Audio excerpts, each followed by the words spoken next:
I'm going to be doing a 30 question mock test on the iPad app, which is Driving Test Success. What I've noticed from the bootcamp sessions that we've been doing and other comments that's coming in via YouTube and WhatsApp, even the odd email that I'm getting, is that students are still failing. And when I talk to them, and like I said, in the bootcamp, when we're doing the quizzes and the mock tests, what I've noticed is that pupils are still failing, or not failing in the bootcamp, because you can't fail in the bootcamp, but where you're getting the questions wrong, they're not reading the questions properly. They're not reading the answers properly. Some of them not even reading all the answers, even though we're in a classroom environment, taking our time, just chilling out technically, but they're still technically rushing. And that's the common reason why students fail. It's not because it's a lack of knowledge. For some reason, when you guys go in that test room, you feel you've got to get it done and dusted in the quickest time possible. I will add, it's 57 minutes. Just in case you didn't know, it's 50 questions, which has got to be done within 57 minutes. So you have to read the questions very, very, very carefully, because some of them are worded dodgily, if that's a word, dodgily. And some of the answers are worded dodgily. So you need to read the questions and answers carefully. You maybe have to read the questions 2 or 3 times. You may need to read the answers 2 or 3 times. You may need to read the answer and just read the question and then read your answer straight afterwards to see if it makes sense. I repeat, some of you are failing on technically, because you're not reading the questions properly. You're not reading the answers properly. You're rushing. You're not looking for little clues and tips. So I thought I'd just jump on, do this quick video, 30 questions. That's all I need to demonstrate what I'm trying to prove to you guys. Take your time, literally take your time, break it down, look for the golden nuggets in the questions. So hopefully you can learn something from this video.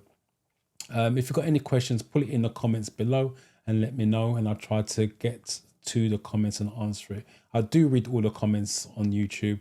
I just can't respond to all of the comments. So keep them coming. Anyway, let's start this mock test and see if I can use some of the questions that pop up. I don't know what's coming up. So hopefully some come up that I can use as a learning example for you guys. So the first question, when may you use hazard warning lights while you're driving? On rural routes, after a sign warning of animals, instead of sounding a horn in a built-up area between 11:30 p.m. and 7 a.m, on a motorway or unrestricted dual carriageway to warn of a hazard ahead, on the approach to Toucan crossing where cyclists are waiting to cross. So this is what I'm talking about, reading the question very carefully and breaking it down, looking for the golden nuggets. So read the question again. When may you use hazard warning lights while you're driving? So it's got hazard warning lights. That's what they're talking about. Now, if you go to question 3, on a motorway or unrestricted dual carriageway to warn of hazard ahead, there's a link. It's got hazard warning lights in the question. It's got hazard ahead in the answer. There's a link. It doesn't always work, but that's how you can shortlist possible answers. So I don't need to shortlist anything else because others don't make sense. So that is what I'm going to go for, because there's a hazard in the question, hazard in the answer. There's a link. Let's move on. Question 2, what should you do if a tire bursts while you're driving? Continue on at a normal speed, pull on the parking brake, brake as quickly as possible, pull up slowly at the side of the road. So again, what should you do if a tire bursts while you're driving? Remember, you're looking for a safe outcome or a controlled outcome. So continue at a normal speed. If you burst a tire, you cannot continue at a normal speed. Get rid of. Pull on the parking brake. You're never going to use the parking brake while the car's in motion, even if you had 4 wheels. So that ain't going to happen either. Brake as quickly as possible. If it's got quickly in the answer, get rid. So by default, we are left up, pull up slowly at the side of the road. So we've broken it down, worked out what it couldn't be. By default, we're left with the correct answer anyway. When may you stop on a clearway? A clearway is just a road they want to keep clear. It's nothing special. Every time that word comes up in the boot camp and in the classroom, when we used to do classroom sessions, everyone would, what's a clearway? A clearway is just a road they want to keep clear, hence clearway. So it's nothing special, nothing amazing. So it's just a road they want to keep clear. So let's just read the question again. When may you stop on a clearway? In a rush hour? Nope. During daylight hours? Nope. Never. That's a possible. Let's tick that. And when it's busy.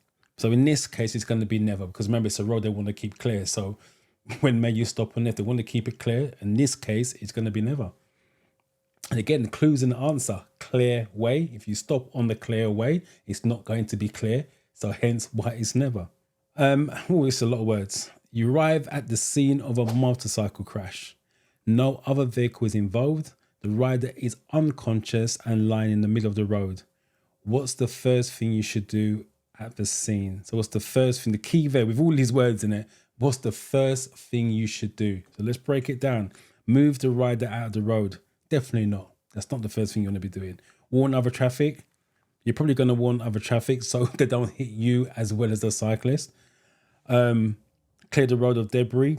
Nope, that makes sense. That's not your job. Give the rider reassurance. That's in other words, talk to the rider, let them know you're there. Words of comfort. That's not the first thing you want to do. Remember, you lead to safety. Warn other traffic, let them stop so they're not going to swerve around the motorcyclist or swerve around you if you're there trying to give the cyclist reassurance. So warn traffic first. You're on the motorway. The hard shoulder is not being used as a running lane. A running lane just means you can use it if they told you to. When should you use the hard shoulder? Emergencies. Hard shoulder is always going to be for emergencies unless they told you to. But it says here it's not being used as a running lane. So the only time you can use it then is going to be in an emergency. So when you're stopping for a rest, we know we can't do that when you're stopping an emergency. But still read the other answers. This comes up in the boot camp. The first answer they come across seems like it's the best one. Still read the others because sometimes they give you the same answer but with more information, which makes it safer or more controlled outcome. So always read all four. When you're joining the motorway, you don't join the motorway from a hard shoulder, it's a slip road. And when you're leaving the motorway, again, you shouldn't be driving in a hard shoulder to leave the motorway. So that's what it's going to be, emergencies only. At an incident, how could you help a casualty who has stopped breathing? If they stop breathing, check their airways. That's what you want to be doing, or giving CPR. Let's see what option they're giving us. Raise their legs to help them with circulation. If they're not breathing, circulation doesn't matter. Follow the DRABC code. That's going to be the option probably. Keep their head tilted forwards as far as possible. If you're going to do anything, it's tilt the head backwards. It's not going to be forwards anyway, so that's not right. Try to give them something to drink. If they're not breathing, they ain't drinking anything.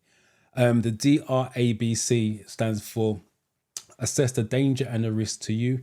Get a response from the person that you're trying to help. Then A is check airways, B is check for breathing, and C is check for circulation. That's what the DRABC stands for. Because it's medical first aid, they stop breathing, has a link to it. What does this arm signal mean? That's turning left. I will add, if you're using the app, you can enlarge the image just in case you didn't know. So when I said the app, the driving test success, that's why I recommend it. You can enlarge the image, especially if you're doing it I'm doing it on my iPad here. If you're doing it on your mobile phone, obviously the screen's a lot smaller. Get the full information you need from it. That's turning left. So all I'm going to do is look for turning left. The driver slowing down, no. The driving test turn right, no. The driver wish to overtake, no. Driver's turning left. You're about to overtake a cyclist. Why should you leave them as much room as you would give a car?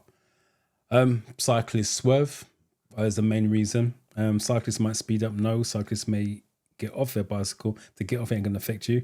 The cyclists may be unsettled if you pass too near them. That's a possible. The cyclists might have to make a turn left. If they're turning left, again, it's not going to affect you. But if you drive too close to a cyclist, they ain't going to feel comfortable. So yeah, you're going to have to give them plenty of space like you would do a car, just in case you didn't know.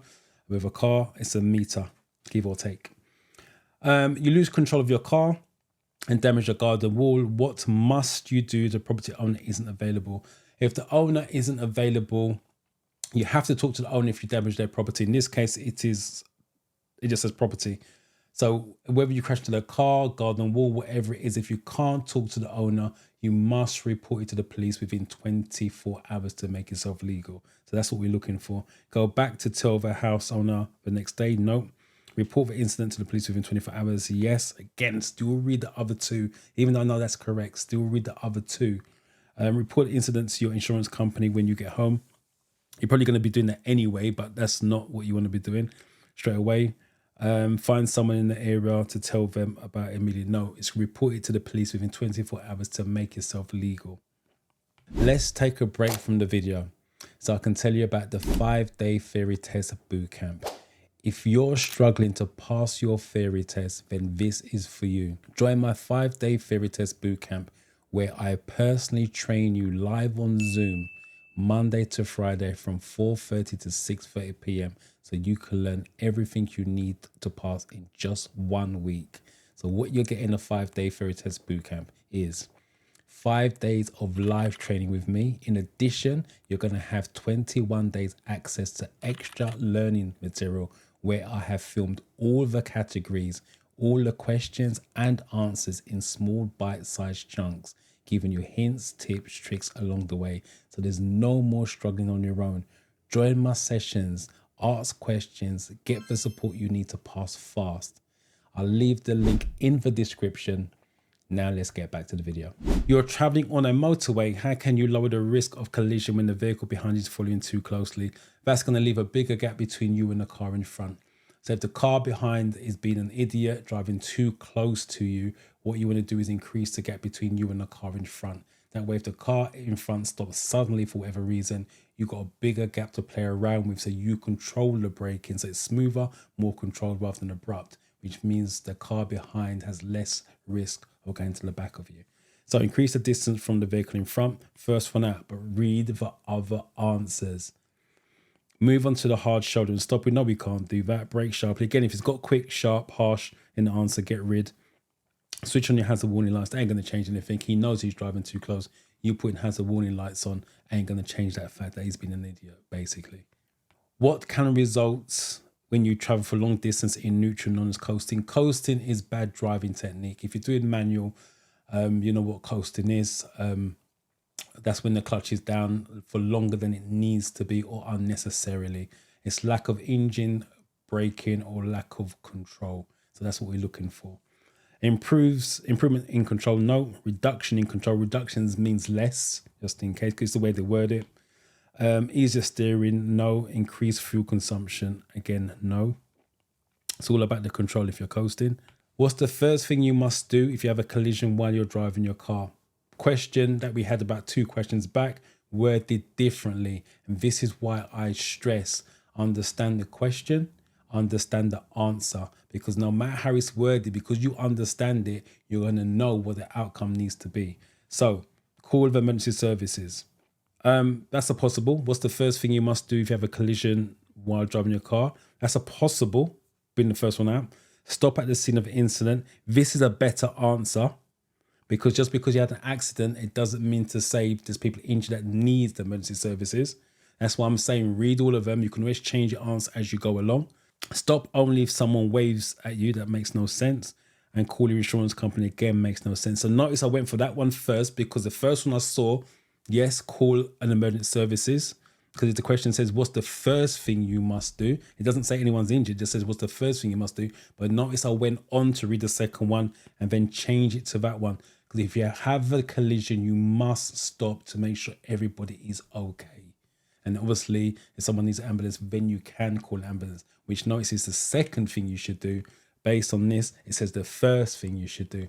Again, read the question carefully, break it down, look for the little clues, the golden nuggets. You're on a road that's only wide enough for one vehicle. What should you do if a car is coming towards you?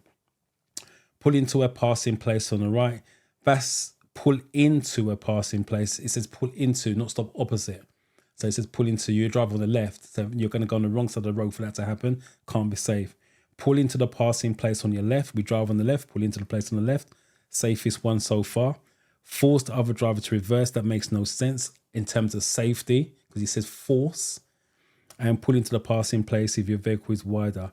What happens if you're driving the same make of car? Both of you are equal. Doesn't make sense. So the safest option is pull into the passing place on the left. How does drinking alcohol affect your driving behavior? It's overconfidence, poor judgment, poor coordination. That's what alcohol does. They can give you any one of those terms on a real test. So overconfidence, poor judgment, poor coordination. So let's see which one they're giving us here. It leads to fast reactions. No. It increases confidence, overconfidence, possible. It improves judgment skill. Nope. Increases concentration, no. So that's the one we need. What makes your tires illegal? Tires needs to be 1.6 millimeter tread depth. No cuts, bulges, rips or tears on the tire wall. It's a legal requirement. It carries points on your license, which is 3 points per tire. That's one of the reasons why it's part of the theory test. So we're looking for 1.6 millimeter tread depth or cuts, bulges, rips or tears. If you have any large deep cuts in the side wall, that's the first one out of the hat. If there are different makes, nope. You can have different makes on your car, still going to be all right. If they were bought secondhand, again, as long as it's legal, 1.6 millimeter tread depth, no cuts or bulges, rips or tears. And if they have different tread patterns, again, they can have different tread patterns. So that's going to be the first one out. What should you do while driving or riding along a motorway? What should you do while driving? There's a lot of options, and they stay left, look further ahead. So let's see what option they're giving us. Concentrate more than you would on other roads. You should be concentrating equally at all times. So it's no. Travel much faster than you would on other roads. It's a motorway. That speaks for itself. Look much further ahead than you would on other roads. Yes, because on a motorway, you're driving 70 miles an hour. You can see at least a mile ahead on the motorway. So you definitely want to be looking further ahead because you're getting to whatever you see ahead a lot quicker. So that's the reason why. But still read the others. Maintain a shorter separation distance than you would on other roads. Again, the answer is no for that one. You're on a 3-lane motorway. How should you overtake a slow moving lorry in the middle lane if it's showing the sign? If there's images, let me just blow this up. Always look at there's clues and then the arrow's facing left. So guess what I'm going to be doing? I'm going to be looking for an answer that's got left in it. Cautiously approach the lorry, then overtake on either side. It's just got left. So that's ruled out. Use the right hand lane. It's got left. Right hand lane doesn't come into it. Get rid. Approach with care and overtake on the left of the lorry. Left makes sense. Tick. Read the others. Follow the lorry until you can leave the motorway. No. So there's a connection. It's got left in the answer, left in the image. Let's go with that. What's the purpose of a triangle shaped sign? Triangles are warnings. If you didn't know, all triangles are warnings. Again, there's not much to see, but you can blow it up just to reconfirm that. So to give information, no. To give directions, no. To give warnings, yes. And to give orders, no. What must you do when you're overtaking a car at night? What must you do? Not to dazzle other road. It's nighttime, so not to dazzle other road users is a common answer. But let's see what option they give us. Select a higher gear. Don't have to. If you're automatic, that ain't gonna happen. Flash your headlights before overtaking. You shouldn't be flashing. Only warn of your presence. Switch your headlights to main beam before overtaking. If you go to main beam, you're gonna dazzle them. Dazzled means temporary blindness, by the way. And make sure you don't dazzle other road users. It's gonna be that one. What's a statutory off-road notification? Statutory off-road notification is a form that you fill in if you're not going to tax your car. So if you're not going to tax your car, you fill it in and take your car off the road or public highway. So information held by insurance companies to check a vehicle is insured, no. And notification to the DVLA that a vehicle isn't being used on the road. Remember, it's off-road, so it's not used on the road. So there's a connection there. Information kept by the police about the owner of the vehicle, nope. And notification to tell the DVSA that the vehicle doesn't have a current MOT. The off-road notification or statutory off-road notification is that if you're not going to tax your car, not that you haven't got an MOT. So it's the one we just ticked. You're driving on a road with several lanes. What do these signs above the lane mean? So again, take a look at the image. So the 2 right-hand lanes are closed. The middle one says move to the left when safe to do so. And then you've got the 2 greens to drive in, the 2 left lanes. So let's see what phrases add up to that. The 2 right lanes are open. So the 2 right lanes are closed. So we can get rid of 2 left lanes are open. 2 left lanes, 2 green arrows. That's a possible. Traffic in the left lane. Sorry, traffic in the left lanes should stop. Left lane is green. So no. And traffic in the right lanes should stop. You got 2 X's on the right lanes, but you've got other lanes that are open, so you don't have to stop. If it was a red X across every lane, then everybody comes to a stop. But because you've got the 2 greens, then you move to the 2 lefts when safe to do so. What should you do if you're being followed by an ambulance showing flashing blue lights? What should you do? Move to the left when safe to do so. Notice I'm saying when safe to do so. Don't dive to the left. Don't drive on the pavement. Move to the left when safe to do so. A flashing blue light, rather you make progress, so they can make progress rather than dive to the left when it's unsafe and you're blocking the road. Now they've got to slow right down to negotiate you and any other obstacles. So pull over as soon as it's safe to do so. Remember, the fairy tale is about safe. It's got safe in the answer. It doesn't always work, by the way. Remember, if it's got safety, safe, safely in the answer, you have to tick it as a possible. In this case, it says pull over as soon as it's safe to do so. I'm still going to read the rest though. Accelerate hard. Once you got accelerate, I'm not even going to read the rest of that. Makes no sense. Brake harshly, again, harshly, quickly. Get rid, maintain your speed and course. No, it's a blue light. Ideally, like I said, move to the left and get out of the way when safe to do so. A single carriageway road has this sign. What's the maximum permitted speed for a car towing a trailer? So first of all, let's break this down. Before we start going crazy and looking at signs and images, let's break it down what they're asking for, because there's a lot of information there. First of all, it's a single carriageway, not a dual carriageway, not a motorway, it's single.